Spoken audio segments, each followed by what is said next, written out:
حصہ اول میں دوسرے باب اخلاقیات کا مطالعہ کر رہے ہیں۔ اس میں اخلاقیات کا جمال و کمال زیر بحث ہے۔ ایمان پر گفتگو ہو رہی تھی، اس میں یہ واضح کیا گیا کہ وہ ایمان جو اللہ تعالیٰ کی طرف رفعت اور سرفرازی کا باعث بنتا ہے، وہ ایمان ہے کہ جس کو مطلوب ہونا چاہیے، جس کو نصب العین بننا چاہیے۔ ایمان کے تقاضے دل کی تصدیق کے ساتھ چند حقائق کو مان لینے سے پورے ہو جاتے ہیں، لیکن ایمان اللہ تعالیٰ کے ساتھ جس تعلق کا تقاضا کرتا ہے، جس معرفت کا تقاضا کرتا ہے، انسانی شخصیت میں جن تبدیلیوں کا تقاضا کرتا ہے، وہ یہاں بیان ہو رہی ہیں۔ چنانچہ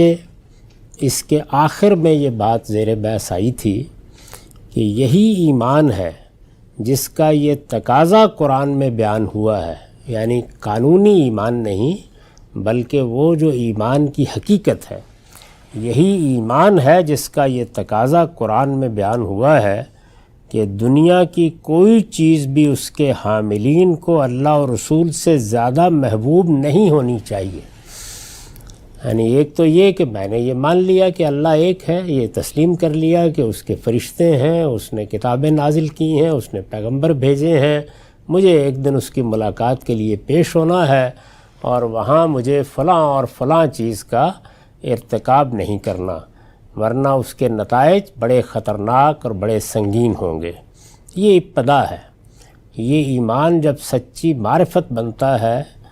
تو پھر انسانی شخصیت میں کیا تبدیلیاں پیدا کرتا ہے، پھر اس سے کیا تقاضے نمایاں ہوتے ہیں، یہ اس کو بیان کیا جا رہا ہے۔ تو اس میں سب سے بڑی بات یہ ہے کہ پھر انسان کے لیے دین، اس کا نظریہ، اس میں جو شخصیات ہیں، ظاہر ہے سب سے بڑی ہستی خود اللہ تعالیٰ کی ہے، اس کے بعد اللہ کا رسول ہے، پھر اللہ کے دین کے لیے جد و جہد ہے۔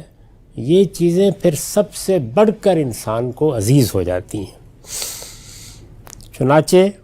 اسی ذیل میں سورہ توبہ کی آیت 24 پڑھی گئی تھی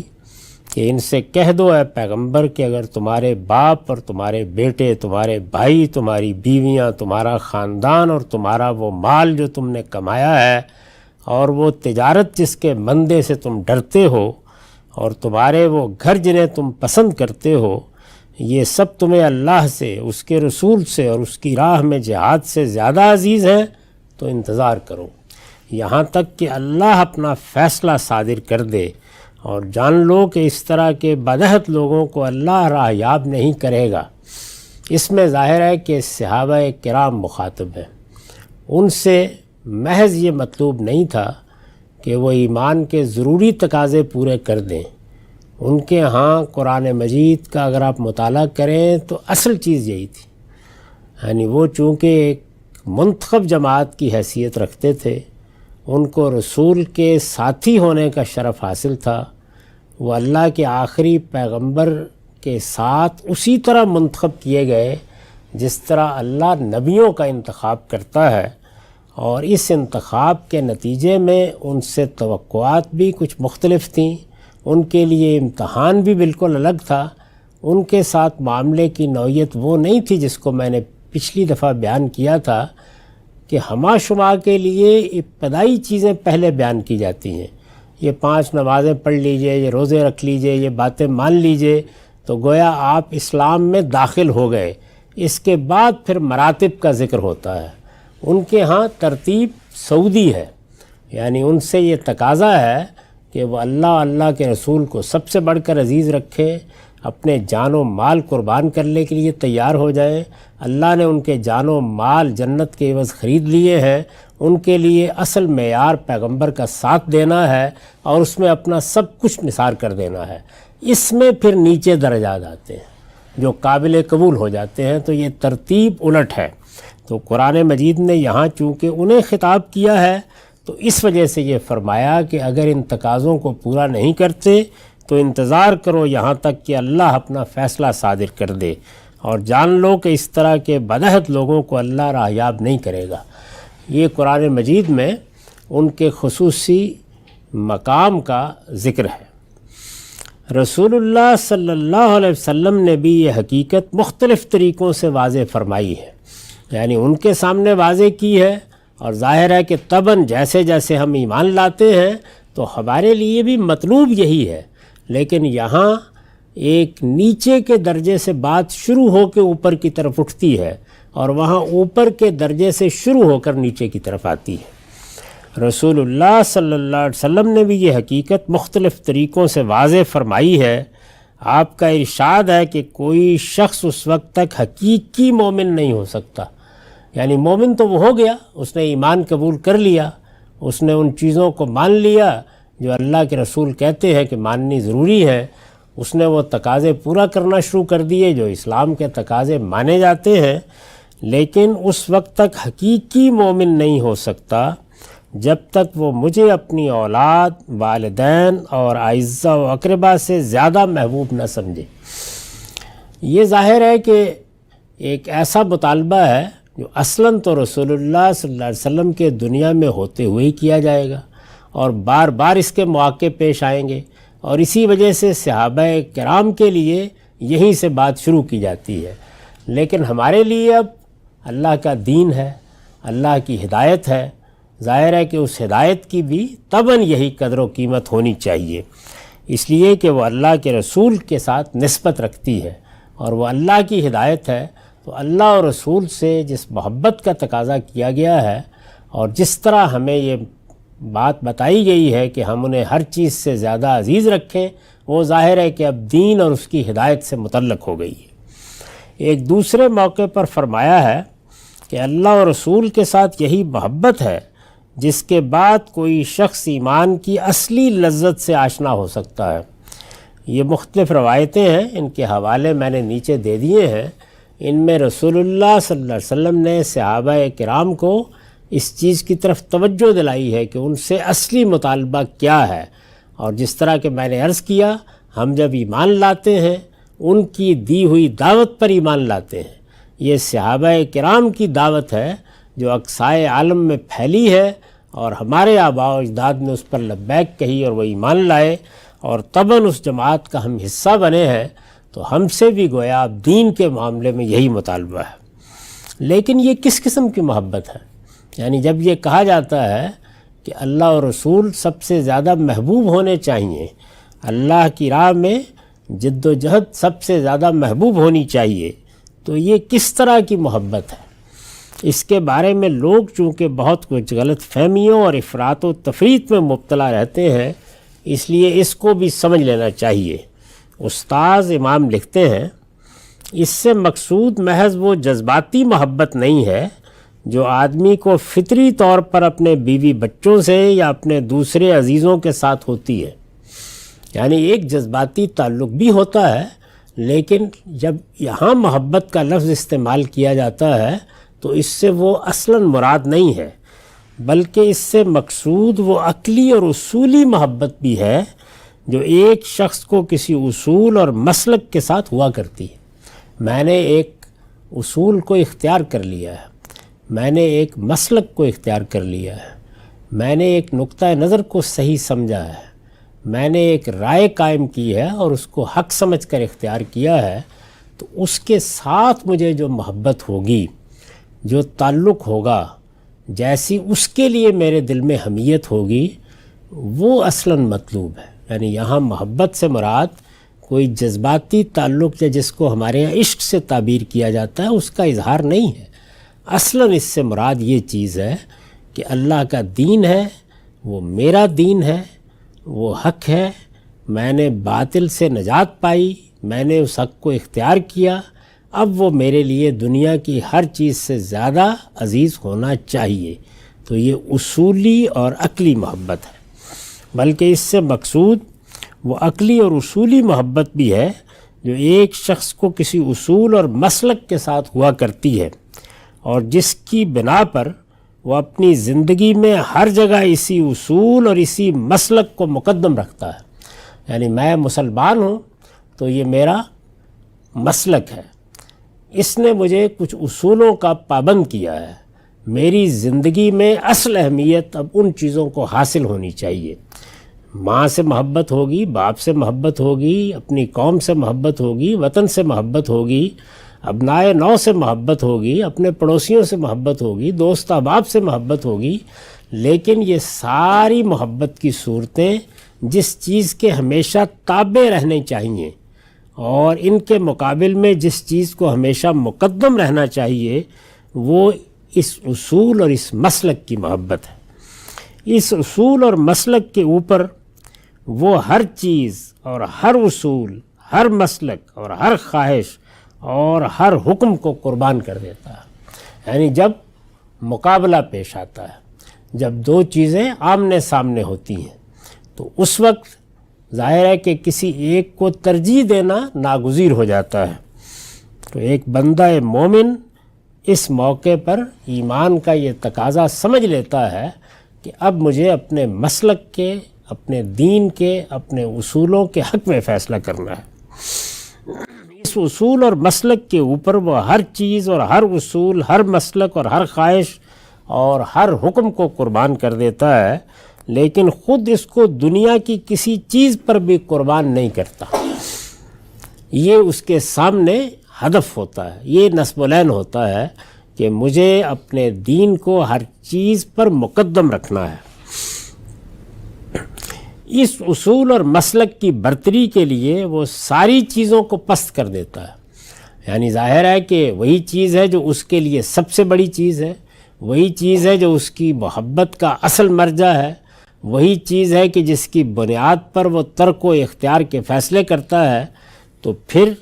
اس کا لازمی نتیجہ یہ نکلتا ہے کہ ہر دوسری چیز اس کے سامنے نیچے ہو جاتی ہے۔ لیکن اصول اور مسلک کو کسی حالت میں بھی پست دیکھنا گوارا نہیں کرتا، یعنی اپنی زندگی میں، اپنے گرد و پیش میں، اپنے ماحول میں وہ یہ چاہتا ہے کہ اس اصول کو مانا جائے، اس کی پیروی کی جائے، اس اصول کی برتری قائم ہو۔ اگر اس سے خود اس کا اپنا نفس اس مسلک کی مخالفت میں مزاحم ہوتا ہے تو وہ اس سے بھی لڑتا ہے، اگر دوسرے اس سے مزاحم ہوتے ہیں تو ان کا بھی وہ مقابلہ کرتا ہے۔ یعنی ماں یہ مطالبہ کرے، باپ یہ مطالبہ کرے، اعزاء اقربا کرے، کوئی استاد یہ کرے، کسی خاص عصبیت سے آدمی کا تعلق ہو اور وہاں یہ مطالبہ سامنے آ جائے کہ مجھے ترجیح دی جائے، تو وہ اس موقع کے اوپر یہ فیصلہ سنا دیتا ہے کہ میں اس میں کسی چیز کو بھی مزاحم ہوتے نہیں دیکھ سکتا،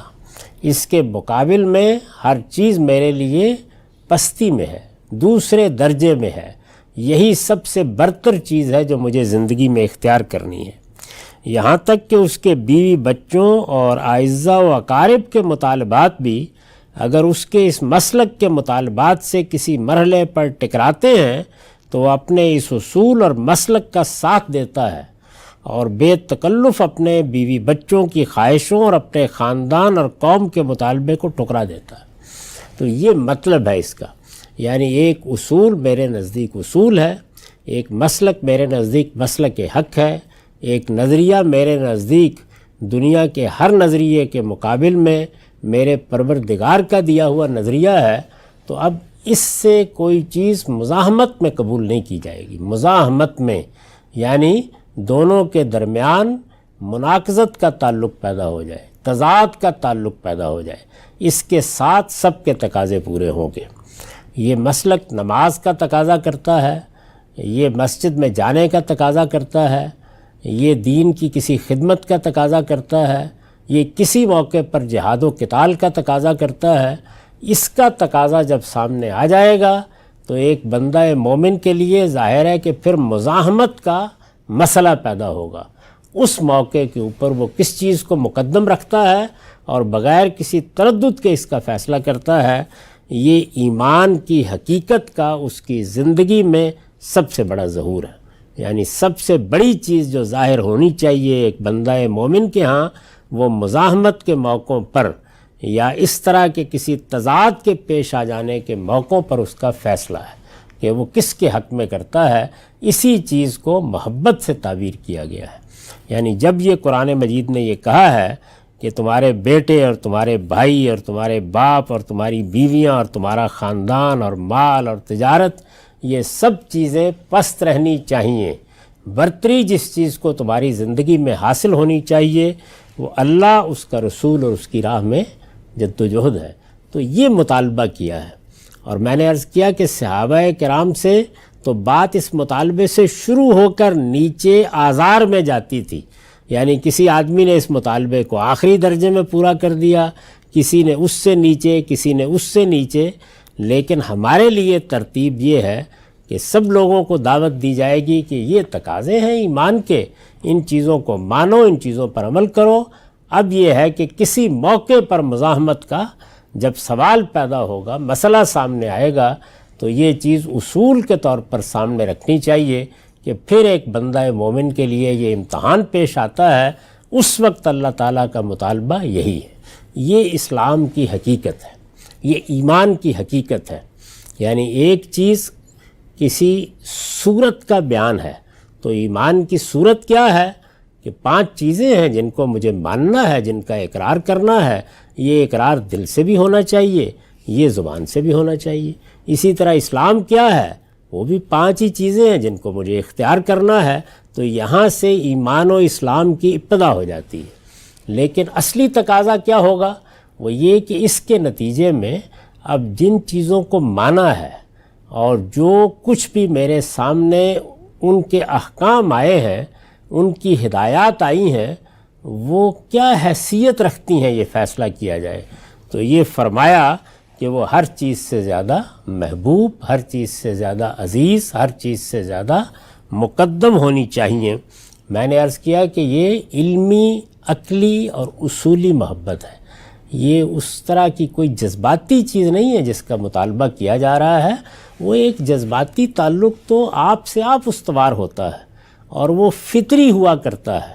اور اس کا ظاہر ہے کہ جب وہ شخصیات دنیا میں موجود ہوں تو ظہور اور طریقے سے ہوتا ہے، اور بعد میں ایک دوسرے طریقے سے ہوتا ہے۔ یہی فطرت کا اقتضا ہے۔ لیکن مسلک، دین، ہدایت، اللہ کا قانون، اللہ تعالیٰ کے احکام، اللہ تعالیٰ کے مطالبات، وہ سب تو ہر وقت ہمارے سامنے موجود ہیں۔ ان کی اصل حیثیت یہی ہے کہ اصولی لحاظ سے، علمی لحاظ سے، عقلی لحاظ سے، عملی تقاضوں کے اعتبار سے وہ ہمیشہ مقدم رہیں۔ اور یہ مقدم رکھنا ہے جس کو عربی زبان میں احبا علیکم کے الفاظ سے عام طور پر تعبیر کیا جاتا ہے، یعنی یہ عزیز تر ہوں، یہ سب سے بڑھ کر ہوں، یہ ہمیشہ سامنے رہیں، ان کے مقابل میں کسی دوسری چیز کو اہمیت نہ دی جائے۔ ایمان و اسلام کی یہی حقیقت ہے جو پیغمبر کی زبان فیض ترجمان پر یہ بے مثل دعا بن گئی ہے۔ اگر آپ رسول اللہ صلی اللہ علیہ وسلم کی دعاؤں کا مطالعہ کریں تو کہا جا سکتا ہے کہ جس طرح اللہ تعالیٰ کی سکھائی ہوئی دعاؤں میں سورہ فاتحہ بے مثل ہے، سب سے بڑی دعا ہے، اسی طرح رسول اللہ صلی اللہ علیہ وسلم کی دعاؤں میں اس دعا کی کوئی مثل نہیں ہے۔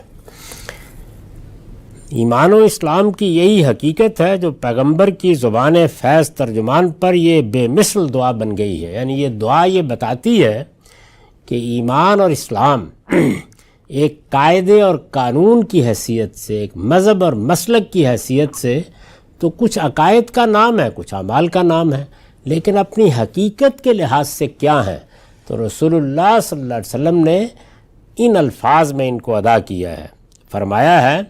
اللہم اسلمت وجہی الیک وفوضت امری الیک والجات ظہری الیک رغبتاً و رہبتاً الیک لا ملجا ولا منجا منک الا الیک اللہم آمنت بکتابک الذی انزلت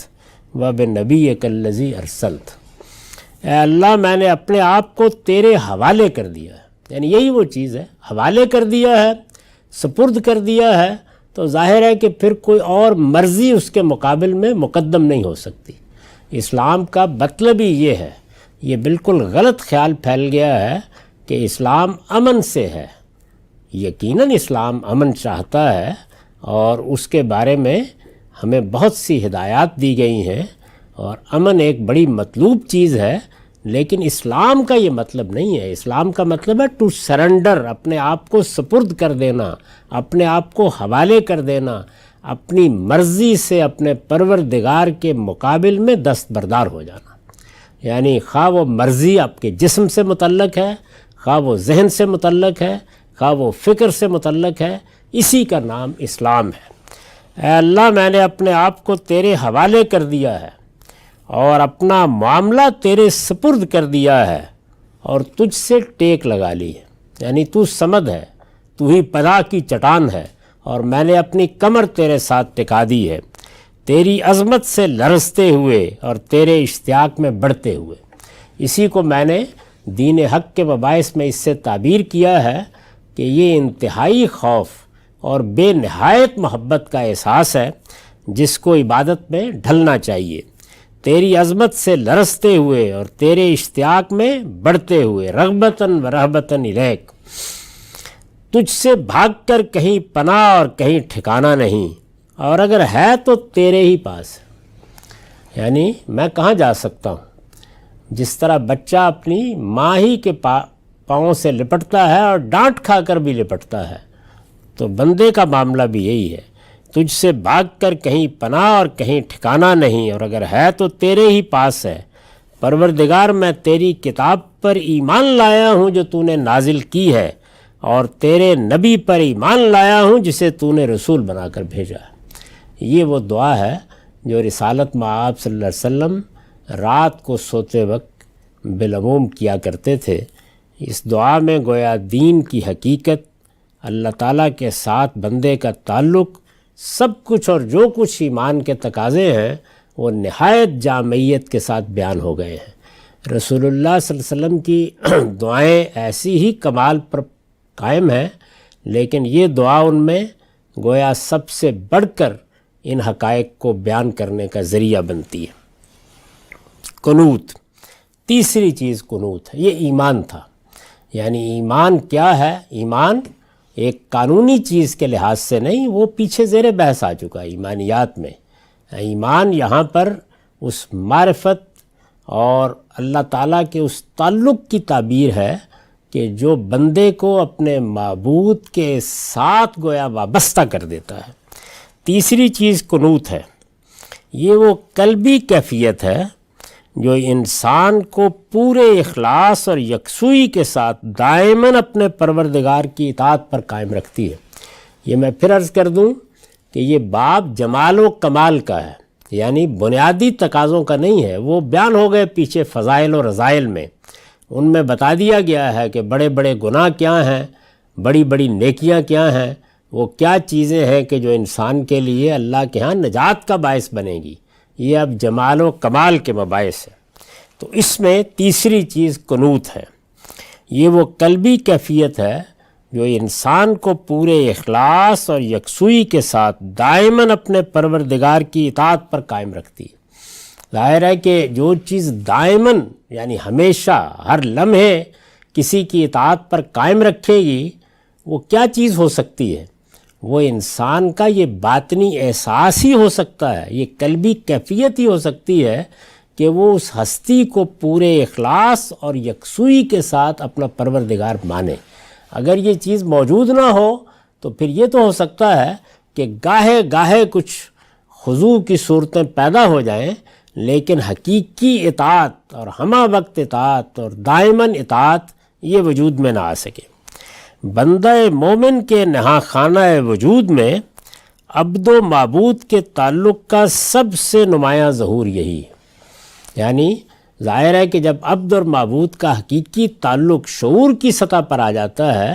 تو جو چیز سب سے بڑھ کر انسان کے وجود کا اس کے باطن میں احاطہ کرتی ہے وہ اس کا جھک جانا ہے، اس کا آمادہ اطاعت ہو جانا ہے، اس کا سرکشی سے دستبردار ہو جانا ہے. اسی کو قنوت کہا گیا ہے.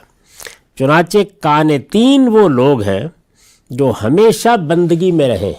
یعنی غلطی کوتاہی وہ زیر بحث نہیں ہے، لیکن ان کا وجود اس بات کے باطنی اقرار پر کھڑا ہوتا ہے کہ ہم بندے ہیں اور بندوں کی حیثیت ہی سے زندگی بسر کر رہے ہیں. غم، خوشی، جوش، ہیجان اور لذت و علم کی کسی حالت میں بھی اپنے خالق سے سرکش نہ ہوں۔ یہ ظاہر ہے کہ وہ مواقع ہوتے ہیں جب یا غفلت طاری ہوتی ہے یا انسان اپنے پروردگار کو ایک طرف رکھ کر کسی صورتحال کا شکار ہو جاتا ہے، تو غم ہے، خوشی ہے، جوش ہے، ہیجان ہے، لذت ہے، علم ہے، ان سب مواقع پر یہ حالتیں ہیں جو انسان پر طاری ہوتی رہتی ہیں۔ وہ اپنی خواہشات بھی رکھتا ہے، رغبات بھی رکھتا ہے، جذبات بھی رکھتا ہے، ان کے لحاظ سے کبھی غم ہوتا ہے، کبھی خوشی ہوتی ہے، کبھی کسی چیز کی طرف غیر معمولی میلان جوش پیدا کر دیتا ہے۔ ایسا بھی ہوتا ہے کہ جذبات کی حدت سے ایک ہیجان کی صورت پیدا ہو جاتی ہے، انسان کو بعض چیزیں بہت لذیذ محسوس ہوتی ہیں، بعض درد ایسے کربناک ہو جاتے ہیں کہ وہ انسان کو ہر چیز سے بیگانہ کر دیتے ہیں، لیکن ان سب حالتوں میں اپنے خالق سے سرکش نہ ہو، یعنی کہیں غفلت تو ہو جائے گی لیکن سرکشی پیدا نہ ہو۔ شہوت کا زور، جذبات کی یورش اور خواہشوں کا ہجوم بھی انہیں خدا کے سامنے کبھی بے ادب نہ ہونے دے، یعنی یہاں صرف یہ نہیں ہے بلکہ یہ کہ سوء ادب کا کوئی کلمہ بھی زبان سے نہ نکلے۔ شہوت کا زور، جذبات کی یورش اور خواہشوں کا ہجوم بھی، یہی تین چیزیں ہیں جو انسان کے وجود کا بعض اوقات احاطہ کر لیتی ہیں۔ ہجوم بھی انہیں خدا کے سامنے کبھی بے ادب نہ ہونے دے، ان کا دل خدا کا عرش ہو، یعنی وہ محسوس کریں کہ یہ وہ تخت ہے جو ہمارے سینے میں ہے، ہمارا پروردگار یہاں سے حکومت کر رہا ہے۔ ان کا دل خدا کا عرش ہو اور اس کی شریعت کو وہ حضوری میں دیا گیا حکم سمجھیں، گویا یہ پروردگار ہیں، وہ سامنے موجود ہیں اور وہ ارشاد فرما رہے ہیں کہ یہ میرا حکم ہے۔ یہ چیز ہمیشہ ان کے دل و دماغ پر مستولی رہے اور اس کی شریعت کو وہ حضوری میں دیا گیا حکم سمجھیں، جس سے سرتابی کا تصور بھی دربار میں کھڑا ہوا آدمی نہیں کر سکتا۔ یعنی سرتابی کا ہو جانا یہ تو انسان کی کمزوریوں میں سے ہے، لیکن یہ کہ یہ اس کے کبھی تصور میں نہیں آتا کہ سامنے میں دربار میں کھڑا ہوں، میرا پروردگار عرش پر ہے، میں ان کی بات سن رہا ہوں، وہ حکم دے رہا ہے اور میں یہ کہوں کہ میں نہیں مانوں گا، سرتابی کا تصور نہیں کر سکتا۔ یہ اگر غور کیجئے تو وہی ہے کیفیت ہے جس کا اظہار یہ پورا عالم اور اس کی تمام مخلوقات ہر لحظہ زبان حال سے کر رہی ہیں۔ یعنی قرآن مجید نے اس قنوت کو سمجھانے کے لیے یہ بتایا ہے کہ میری کائنات کس طریقے سے میرے مقابل میں کھڑی ہے، اس کو بیان کیا ہے۔ اولم یروا الی ما خلق اللہ من شیء یتفوّأ ظلالہ عن الیمین والشمائل سجدا للہ وہم داخرون وللہ یسجد ما فی السماوات وما فی الارض من دابہ والملائکۃ وہم لا یستکبرون یخافون ربہم من فوقہم ویفعلون ما یؤمرون۔ یہ سورہ نحل کی 48 سے 50 آیات ہیں اور ان میں یہ بتایا گیا ہے کہ یہ پوری کائنات اور اللہ کے فرشتے اللہ کے ساتھ تعلق کے کس مقام پر کھڑے ہیں۔ تو ظاہر ہے کہ اس لیے بتایا گیا ہے کہ اگر بندوں کو شعور دیا گیا ہے اور ارادہ و اختیار دیا گیا ہے تو ان سے بھی یہی مطلوب ہے، ان کو بھی اسی مقام تک پہنچنے کی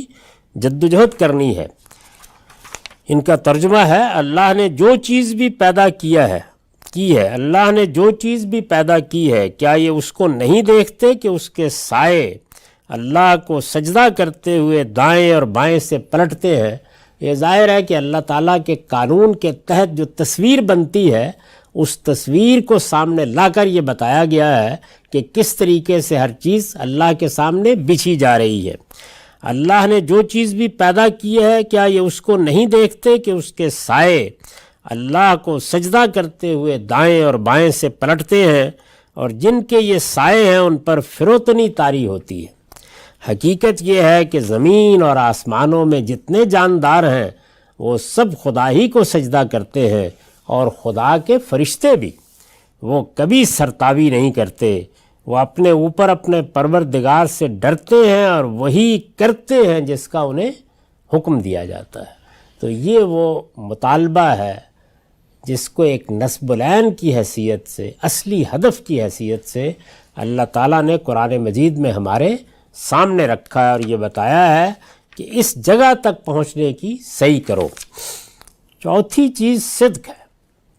یعنی قنوت کے بعد اب صدق۔ یہ قول و فعل اور ارادہ تینوں کی مطابقت اور استواری کی تعبیر کے لیے آتا ہے۔ یعنی صدق کا ایک سادہ ترجمہ تو ہم یہ کر دیتے ہیں کہ سچائی، لیکن قرآن مجید میں یا عربی زبان میں اس کے استعمالات کو دیکھیں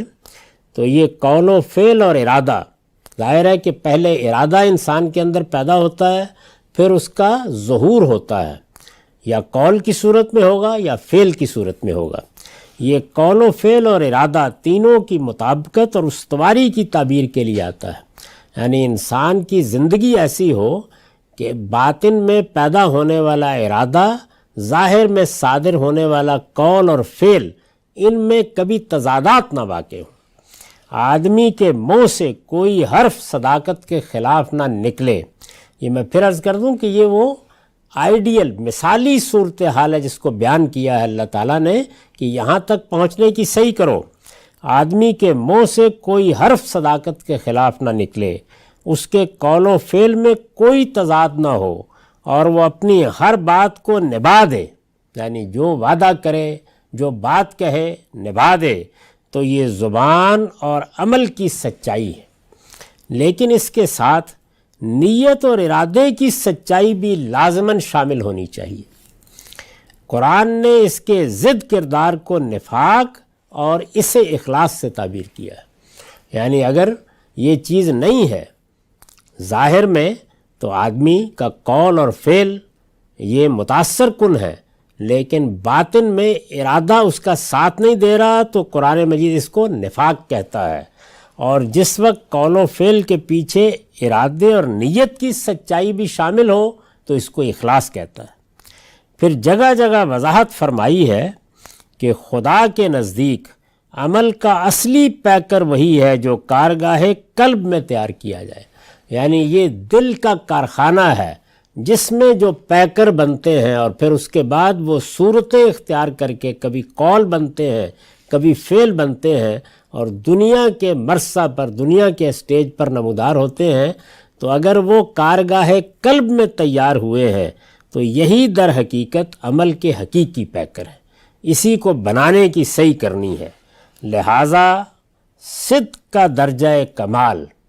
یعنی ظاہر ہے کہ صدق کی ابتدا بھی یہاں سے ہوگی کہ آدمی نے سچائی کو اختیار کر لیا، لیکن صدق کا درجہ کمال قول و فعل اور ارادے کی اسی مطابقت سے حاصل ہوتا ہے۔ انسان کے لیے جو مثالی صورتحال بیان کی گئی ہے قرآن مجید میں وہ یہ ہے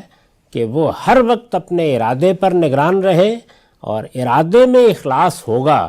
تو پھر اس کے بعد قول اور فعل میں اس کا ظہور اسی طرح ہونا چاہیے۔ ارادے میں اور نیت میں اخلاص یہی در حقیقت جب کسی قول یا فعل کے وجود میں آنے کا باعث بنتا ہے تو یہ وہ عملی پیکر ہوتا ہے جس کو میں نے تعبیر کیا ہے کہ یہ کارگاہ قلب میں تیار ہوا ہے۔ قرآن مجید میں صدقوا ما عاہد اللہ علیہ، اللہ سے جس چیز پر عہد کیا تھا اسے پورا کر دیا، پورا کر دکھایا۔ اللہ سے جس چیز پر عہد کیا تھا اسے پورا کر دکھایا کہ الفاظ اسی حقیقت کو بیان کرتے ہیں، یعنی یہ جو تعبیر قرآن نے اختیار کی ہے کہ صدقوا ما عاہد اللہ علیہ، وہ اسی صدق کی تعبیر ہے۔ صدقوا کا لفظ اسی پہلو سے اختیار کیا گیا ہے کہ یہ وہ چیز ہے کہ جو بندہ مومن کے لیے ایک مثالی کردار کے وجود میں آنے کا باعث بننی چاہیے۔ یعنی خلاصہ کیا ہے اس بات کا؟ یعنی زبان کا حرف، دل کا ارادہ اور عمل کی ہر جنبش حق و صداقت کا مظہر بن جائے۔ گھر میں، خاندان میں، معاشرت میں، قوم میں، ملک میں، اپنے مسلک کے بیان میں، اپنے قریبی لوگوں میں، اپنے دوست احباب میں یہی چیز انسان کا اصلی تعارف بن جائے۔ کیا؟ زبان کا حرف، دل کا ارادہ اور عمل کی ہر جنبش حق و صداقت کا مظہر بن جائے۔ اللہ تعالیٰ کا ارشاد ہے انما المؤمنون الذین آمنوا باللہ ورسولہ ثم لم یرتابوا وجاہدوا باموالہم وانفسہم فی سبیل اللہ اولئک ھم الصادقون۔ سورہ حجرات کی یہ 15 آیت ہے۔ یاد رکھو مومن تو در حقیقت وہی ہیں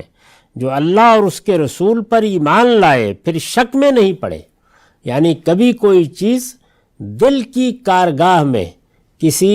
اخلاص سے منافی صورت میں ڈھلنے کی ابتدا بھی نہیں کر سکی، پھر کبھی شک میں نہیں پڑے اور اپنے مال اور اپنی جان سے اللہ کی راہ میں جہاد کیا، یہی سچے لوگ ہیں۔ اولئک ھم الصادقون۔ تو یہ میں نے عرض کیا ہے کہ چونکہ صحابہ کرام جگہ جگہ مخاطب بھی ہوتے ہیں اور ان سے بات بھی ہو رہی ہوتی ہے، تو یہاں قرآن مجید نے وہ تقاضے بیان کیے ہیں جو جمال و کمال کے تقاضے ہیں، یعنی آخری درجے میں ایمان، آخری درجے میں اسلام جب انسان کی شخصیت میں ظہور پذیر ہوتا ہے تو کیا اوصاف پیدا ہوتے ہیں، اس کی اخلاقیات کیا بنتی ہے، اس کی تصویر دکھائی ہے۔ تو یہاں بھی اسے ہی بیان کیا ہے کہ محض یہ بات کافی نہیں ہے کہ تم نے ایمان قبول کر لیا، تم نے فلاں اور فلاں چیز کو مان لیا، تم مسلمانوں کی جماعت میں شامل ہو گئے۔ مومن تو در حقیقت وہی ہیں جو اللہ اور اس کے رسول پر ایمان لائے، اور یہ ایمان کیسا ایمان تھا، پھر شک میں نہیں پڑے اور اپنے مال اور اپنی جان سے اللہ کی راہ میں جہاد کیا، یہی سچے لوگ ہیں۔ یہاں پھر میں یہ عرض کر دوں کہ اخلاقیات کے اس باب میں جو بحث کا طریقہ میں نے اختیار کیا ہے یا جس طرح حقائق کی وضاحت کی ہے وہ سامنے رہنی چاہیے۔ ایک یہ چیز کہ یہ جو میرا حادثہ اخلاقی ہے جس کو میں اپنی فطرت میں لے کر آیا ہوں، وہ ابتداً میری رہنمائی کیسے کرتا ہے، کیسے بنیادی حقائق کے بارے میں فیصلہ سناتا ہے۔ پھر یہ کہ اللہ تعالیٰ نے اس کی بنیاد پر اپنے پیغمبروں کے ذریعے سے جو اصل اصول بتایا ہے اخلاقیات کا وہ کیا ہے، اور پھر اس پر مبنی وہ کیا فضائل اور کیا رذائل ہے۔ فضائل سے کیا مراد ہے، یعنی وہ چیزیں کہ جو انسان کو اچھی چیزوں کی حیثیت سے اپنے اخلاقی وجود کی تطہیر کے لیے اختیار کرنی چاہیے، اور رذائل کیا چیزیں ہیں، وہ جن سے اپنے اخلاقی وجود کو پاک رکھنا چاہیے۔ اب یہ دیکھیے کہ دین کا اصلی مقصود کیا ہے، تزکیہ، پاکیزگی، تو اخلاق کی پاکیزگی کا موضوع زیر بحث ہے، تو اس میں بات یہاں سے اٹھی ہے۔ پھر وہ چیزیں سب کی سب قرآن مجید نے سورہ بنی اسرائیل میں جامعیت سے بیان کر دی ہیں، اور میں نے یہ عرض کیا تھا کہ یہ قرآن مجید کے احکام 10 یا 10 کمانڈمنٹس ہیں۔ جب دین میں آپ داخل ہوتے ہیں تو یہ چیزیں ہیں کہ جن کو ہر حال میں اختیار کرنے کی کوشش کرنی ہے۔ اس کے بعد یہ بتانے کی صحیح کی کہ قرآن مجید کی روح سے اگر کسی جگہ انحراف ہو جائے، یعنی ان بنیادی مطالبات کے ماننے میں، تو اللہ تعالیٰ کے ہاں توبہ، استغفار، رجوع کے کیا ضابطے ہیں، اور غلطیاں اگر پھر بھی باقی رہ جائیں تو قیامت میں کیا توقع کی جا سکتی ہے۔ یہ تفصیلات بیان کرنے کے بعد پھر یہ باب شروع ہوا، اور یہ جمال و کمال کا باب ہے، یعنی وہی چیزیں جن کو وہاں فضائل سے تعبیر کیا گیا ہے وہ کچھ دوسری تعبیرات کے ساتھ اب انسانی شخصیت میں حسن اور کمال اور خوبصورتی بن کے نمایاں ہوتی ہیں۔ تو ہمارے دین میں یہ چیز ملحوظ رکھی گئی ہے کہ ایک لازمی تقاضے ہیں اور ایک وہ چیزیں ہیں کہ جن کو آپ ہدف بنا کے حاصل کرنے کی صحیح کرتے ہیں۔ اس کے لیے سر عنوان جو آیت بنائی گئی ہے جن سے یہ سب چیزیں لی گئی ہیں وہ اصل میں اس سیاق میں آئی ہے کہ جب امہات المومنین کا ایک خاص درجہ بیان کیا گیا اور ان کے لیے اجر کی بشارت دی گئی تو سوال پیدا ہوا کہ باقیوں کے لیے کیا ہے، تو وہاں پر فرمایا کہ اگر یہ صفات اپنے اندر پیدا کر لو تو سب اس درجے کو پا سکتے ہیں۔ یہ ان کی وضاحت ہو رہی ہے۔ ان میں سے چوتھی چیز کی وضاحت ہو گئی، یہ بحث ابھی جاری ہے۔ اب ہمارا وقت ختم ہو گیا۔ اقول قولی ھذا واستغفر اللہ لی ولکم ولسائر المسلمین۔